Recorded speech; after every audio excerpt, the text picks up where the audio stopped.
Então, vamos lá. Então, já que já falamos as partes, vamos falar de backup, né? Backup ou cópia de segurança. Dentro da formatação de computadores, é a parte mais importante, pois a não realização ou realização parcial implica na perca de dados e se torna um transtorno para o cliente e para o profissional. Logicamente, né, pessoal, eu sempre digo que backup é a parte mais importante que tem dentro do processo de formatação. Porque se você não copiar os dados, os arquivos, tudo de um cliente ou seu mesmo, você vai ter muita dor de cabeça, vai passar muita raiva, porque você provavelmente não vai recuperar. E se for de um cliente, então o cliente vai ficar nervoso, bravo e não vai te indicar para outros, né, outros clientes. Tá, pessoal? Então é muito importante aí se preocupar muito. É a parte, para mim, a parte mais importante é a parte de backup, fazer cópia de segurança, tá? Porque tudo dá um jeito, menos isso aí. Perder os dados dificilmente recupera, tá? Se queimar o HD, você somente troca. Se queimou o processador, queimou a placa-mãe, você compra outra e troca, né? Mas os dados não vende numa prateleira, não está na prateleira de uma loja para você comprar de volta, né? Então não tem como. Então dá muita ênfase aí para a cópia, né? Tá, gente? Cópia de segurança. Configuração do setup, né? Para inicializar pelo dispositivo que contém o sistema operacional. Como eu já havia dito, né? Você tem que ir lá, entrar lá, apertando F2 ou Delete, né? Vamos lá. Para entrar no setup, é necessário saber a tecla que dá início à entrada no setup. Exemplo, Del, né? Ou Delete, alguns teclados vêm com só escrito Del. O F2, F9, F10, F11, F12, conforme aí a marca, né? Aí o modelo do computador ou Note, né? Mas geralmente é Dell ou F2, tá, pessoal? 99% aí é Dell ou F2, né? Você pode, a hora que ligar o computador, você pode ir lá na tecla Dell ou F2, vai teclando que vai entrar no setup. Dispositivos, né? Os dispositivos que você deve configurar para inicializar pode ser o CD ou DVD, né? Pendrive ou até por rede, né? A rede é mais difícil, mas é possível também. Mas geralmente é por pendrive, onde que você vai deixar como primeiro a ser inicializado, onde está o Windows, instalador do Windows. Ah lá, pessoal, isso aqui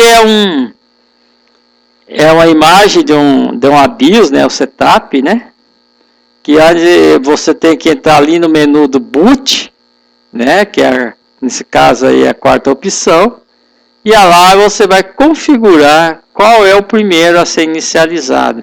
Lembrando que essa tela do setup, hoje existe vários tipos, né, de vários fabricantes, então muda a cara um pouquinho, mas sempre você tem que procurar pelo boot, tá? Sequência de boot, às vezes está em português, vem escrito sequência de boot, tá? Sempre procura o tal do boot para configurar. Olha lá, aqui mais um modelo, né? Tá?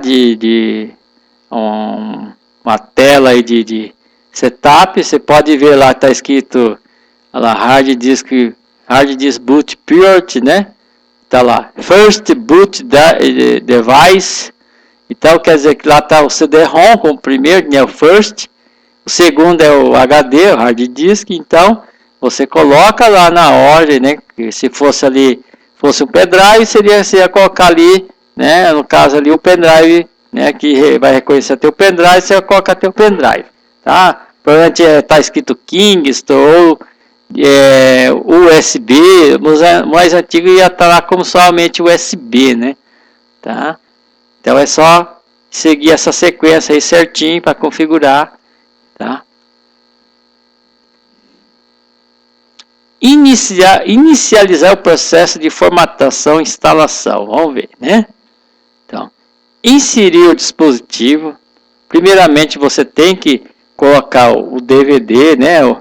Ou CD, no caso do Windows XP mais antigo, a gente gravava no CD.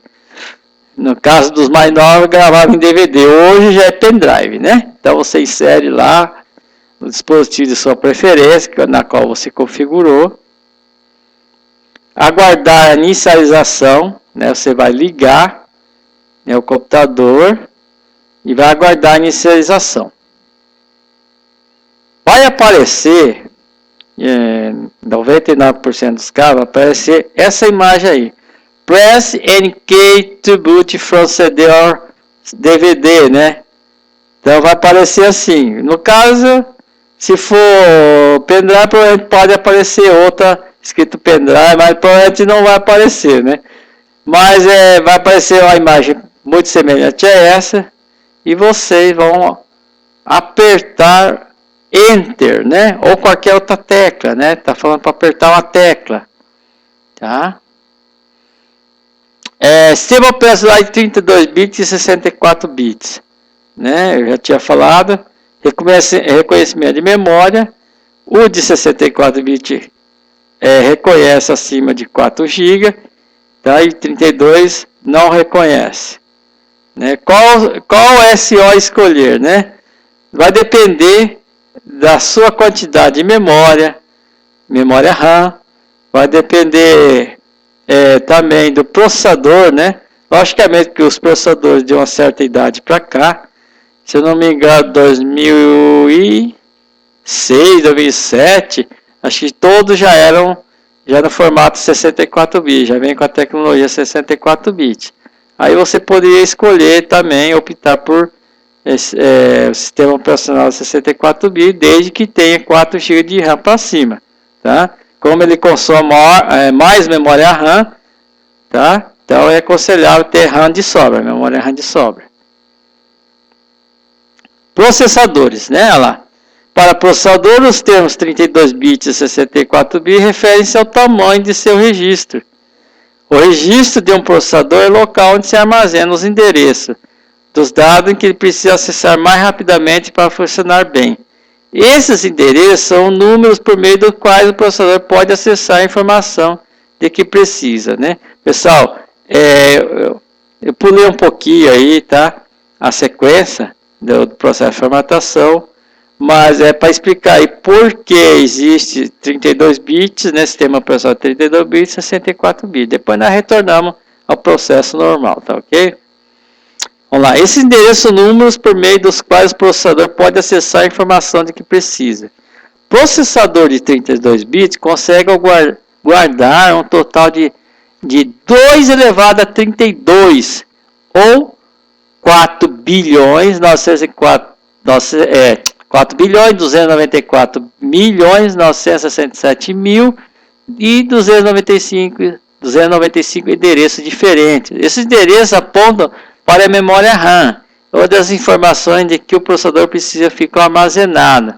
Por esse motivo, o processador de 32 bits não consegue aproveitar no máximo 4 GB de RAM. A máquina pode até ter mais memória instalada, mas o processador não conseguirá acessá-la, pois só consegue distribuir endereços para os primeiros 4 GB.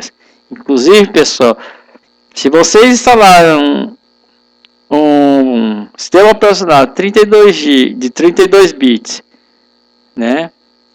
Num computador, por exemplo, de 8 GB, tem 8 GB de RAM, você vai lá nas propriedades, não vai conseguir, você vai ver que vai estar lá 3 GB, 3.5 GB de reconhecimento.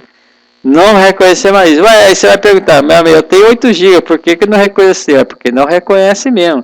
Por que não aparece? Porque não vai aparecer. Então você aí teria que instalar novamente, reinstalar, né? Fazer o processo de formatação e instalar o de 64 bits. Tá? Processador de 64 bits, lá, por sua vez, consegue guardar 2 elevado a 64, ou 18. Nossa! É muito número, né? Não dá nem para distinguir, né? Milhão, bilhão, trilhão, quatrilhão, quintilhões. 18 quintilhões, 446, 4 trilhões, 744 trilhões, 73 bilhões, 709 milhões, 551.616 endereços diferentes. Tá bem? Por esse motivo, pode ser muito mais RAM do que seus companheiros mais novos. Eles conseguiram distribuir endereços para 17 bilhões de gigabytes de RAM. Mas computador atual geralmente suporta mais que 64 bits, né? Lógico que esses dados já estão meio desatualizados, né? Hoje já consegue reconhecer muito mais que isso, né? Mas você vê lá agora, pode até ter 17 bilhões de gigas, né, de RAM. Então, dificilmente há necessidade ou vai ter necessidade de criar aí um processador de 128 bits, né? Que vai reconhecer muito ainda, tem muita lenha para queimar ainda, né? Além de ser capaz de acessar mais RAM, os processadores 64 bits também conseguem acessar de maneira mais rápida e eficiente, o que acaba deixando o computador mais rápido também. Então, pessoal, se vocês querem ter mais desempenho, coloquem mais memória RAM e instalem, né, o sistema operacional de 64 bits. E aí vai ter um desempenho bem melhor, ok? Inicializar o processo de formatação e instalação.